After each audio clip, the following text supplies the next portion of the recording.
Hi friends, welcome back to Nisha cooking channel.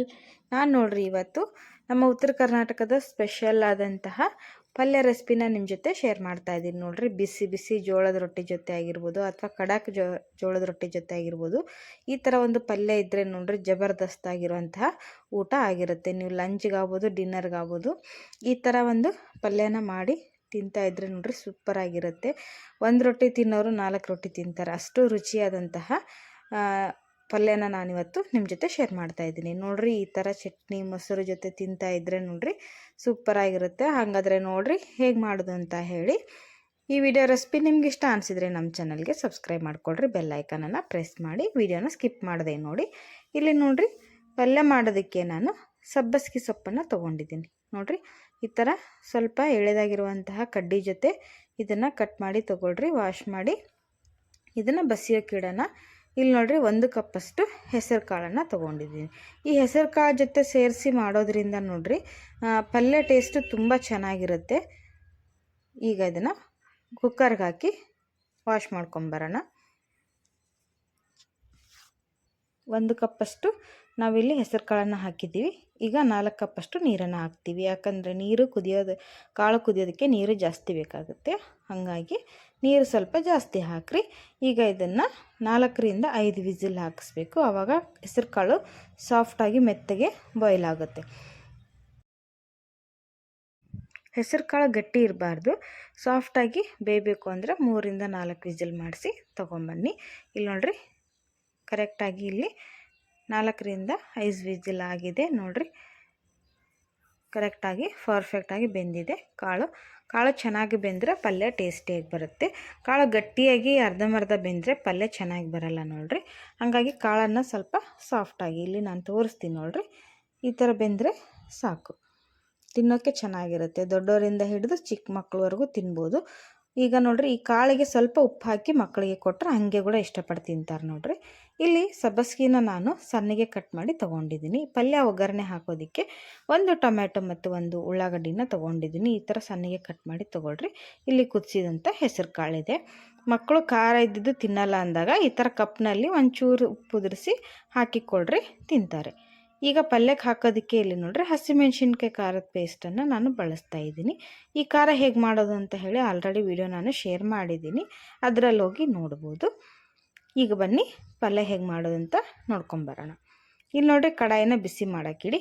ಕಡಾಯಿ ಬಿಸಿ ಮಾಡಿ ಇದಕ್ಕೆ 1-2 ಟೇಬಲ್ ಸ್ಪೂನ್ನಷ್ಟು ಎಣ್ಣೆನ ಹಾಕಿ, ಎಣ್ಣೆ ಚೆನ್ನಾಗಿ ಬಿಸಿ ಆಗಲಿ, ಆವಾಗ ಒಗ್ಗರಣೆ ಚೆನ್ನಾಗಿ ಬರುತ್ತೆ.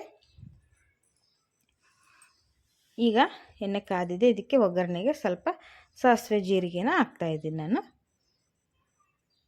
ಜೀರಿಗೆ ಸಾಸಿವೆ ಚೆನ್ನಾಗಿ ಚಟ್ಪಟ ಅಂತ ಸಿಡಿಲಿ, ಆವಾಗ ಬೇಗ ಆಗುತ್ತೆ.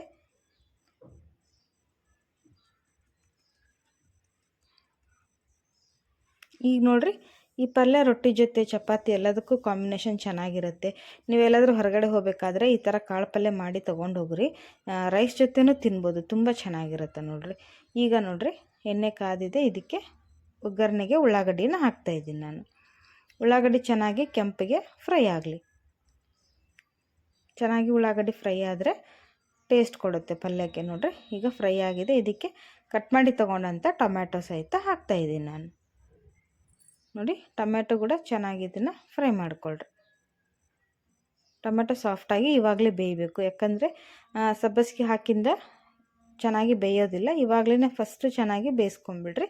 ಈಗ ನಾನು ಅರಿಶಿನ ಪುಡಿನ ಹಾಕ್ತಾಯಿದ್ದೀನಿ. 1 ಸ್ಪೂನಷ್ಟು ಅರಿಶಿನ ಪುಡಿನ ಹಾಕಿ ಚೆನ್ನಾಗಿ ಇದನ್ನು ಮಿಕ್ಸ್ ಮಾಡಿರಿ. ಇದನ್ನು ಮಕ್ಕಳಿಂದ ಹಿಡಿದು ದೊಡ್ಡವರವರೆಗೂ ಎಲ್ಲರೂ ತಿನ್ಬೋದು. ಹೆಚ್ಚಾನೆಚ್ಚು ಮಕ್ಕಳು, ತಾಯಿಗಳು, ಹಾಲು ಕುಡಿಸೋ ತಾಯಂದ್ರಿಗೂ ಸಹಿತ ತುಂಬ ಒಳ್ಳೆಯದು ನೋಡ್ರಿ. ಯಾಕಂದರೆ ಸಬ್ಬಸಿಗೆ ಸೊಪ್ಪಿನಲ್ಲಿ ಎದೆ ಹಾಲನ್ನು ಜಾಸ್ತಿ ಮಾಡುವಂಥ ಶಕ್ತಿ ಇದೆ. ವಿಟಮಿನ್ಸು, ಪ್ರೋಟೀನ್ಸ್ ಎಲ್ಲ ಇರೋದ್ರಿಂದ ನೋಡ್ರಿ ಈ ಸೊಪ್ಪನ್ನು ಜಾಸ್ತಿ ಬಳಸಬೇಕು. ಡೆಲಿವರಿ ಆದಾಗೂ ಸಹಿತ ಈ ಪಲ್ಯನ ಕೊಡ್ತಾರೆ. ಆದರೆ ಖಾರ ಕಡಿಮೆ ಹಾಕಿ ತಿನ್ನಬೇಕು, ಸ್ವಲ್ಪ ಬೆಳ್ಳುಳ್ಳಿ ಜಾಸ್ತಿ ಹಾಕಿ ತಿನ್ನಬೇಕು, ಆವಾಗ ಒಳ್ಳೆಯದು ನೋಡ್ರಿ. ಈಗ ಸಬ್ಬಸಿಗೆ ಸೊಪ್ಪು ಹಾಕಿದ್ವಿ, ಚೆನ್ನಾಗಿ ಇದನ್ನು ಫ್ರೈ ಮಾಡ್ಕೊಳ್ರಿ ಎಣ್ಣೆಯಲ್ಲಿ. ಅದೆಲ್ಲ ಹಸಿ ವಾಸನೆ ಹೋಗೋವರೆಗೂ 1-2 ನಿಮಿಷ ಚೆನ್ನಾಗಿ ಫ್ರೈ ಮಾಡ್ಕೊಳ್ರಿ. ನೋಡ್ರಿ, ಎಷ್ಟು ಕಲರ್ಫುಲ್ಲಾಗಿ ಕಾಣಿಸ್ತಾ ಇದೆ, ಅಷ್ಟೇ ಟೇಸ್ಟಿಯಾಗಿ ಬರುತ್ತೆ ನೋಡ್ರಿ. ತುಂಬ ರುಚಿಯಾಗಂಥ ಪಲ್ಯ ಇದು.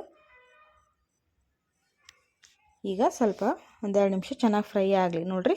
ಹೀಗೆ ಸರಿಯಾಗಿ ಫ್ರೈ ಆಗಬೇಕು. ಇದಕ್ಕೆ ಈಗ ನಾವು ಬಾಯ್ಲ್ ಮಾಡಿ ತೊಗೊಂಡಂತಹ ಹೆಸರು ಕಾಳನ್ನು ಹಾಕೋಣ. ಕುದಿಸಿ ತಂದಂಥ ಹೆಸರು ಕಾಳನ್ನು ಸೇರಿಸೋಣ. ನಿಮಗೆ ಬೇಡ ಕಾಳು ಸೇರಿಸೋದು ಅಂದರೆ ನೀವು ಇಷ್ಟೇ ಸೊಪ್ಪನ್ನು ನೀವು ತಿನ್ಬೋದು. ಸೊಪ್ಪನ್ನಷ್ಟೇ ಫ್ರೈ ಮಾಡಿಕೊಂಡು ತಿನ್ಬೋದು, ಅದು ಚೆನ್ನಾಗಿರುತ್ತೆ. ಈಗ ಇದಕ್ಕೆ ರುಚಿಗೆ ತಕ್ಕಷ್ಟು ಉಪ್ಪನ್ನು ಹಾಕ್ತಾಯಿದ್ದೀನಿ ನಾನು.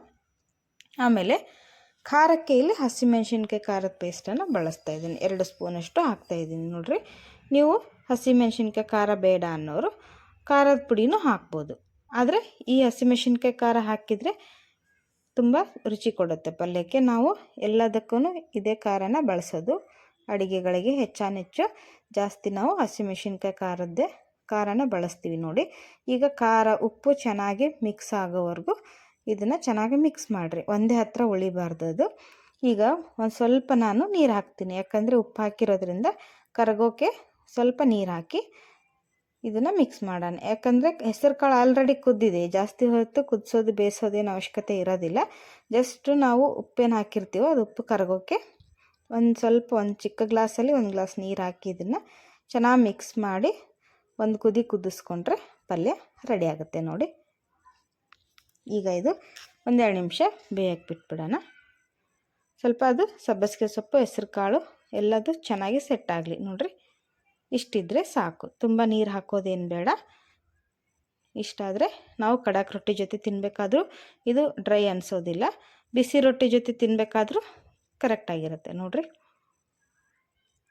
ಬನ್ನಿ ಈಗ ಹಾಗಾದರೆ ಸರ್ವ್ ಮಾಡೋಣ, ತಟ್ಟೆ ರೆಡಿ ಮಾಡೋಣ ನೋಡಿ. ನಮ್ಮ ಉತ್ತರ ಕರ್ನಾಟಕದ ಸ್ಪೆಷಲ್ ರೊಟ್ಟಿ ಊಟಕ್ಕೆ ಒಳ್ಳೆ ಒಂದು ಬೆಸ್ಟ್ ಕಾಂಬಿನೇಷನ್ ಆದಂಥ ಸಬ್ಬಸಿಗೆ ಸೊಪ್ಪು ಮತ್ತು ಹೆಸರು ಕಾಳು ಪಲ್ಯ ನೀವು ಇವತ್ತು ಟ್ರೈ ಮಾಡಿ ನೋಡಿರಿ.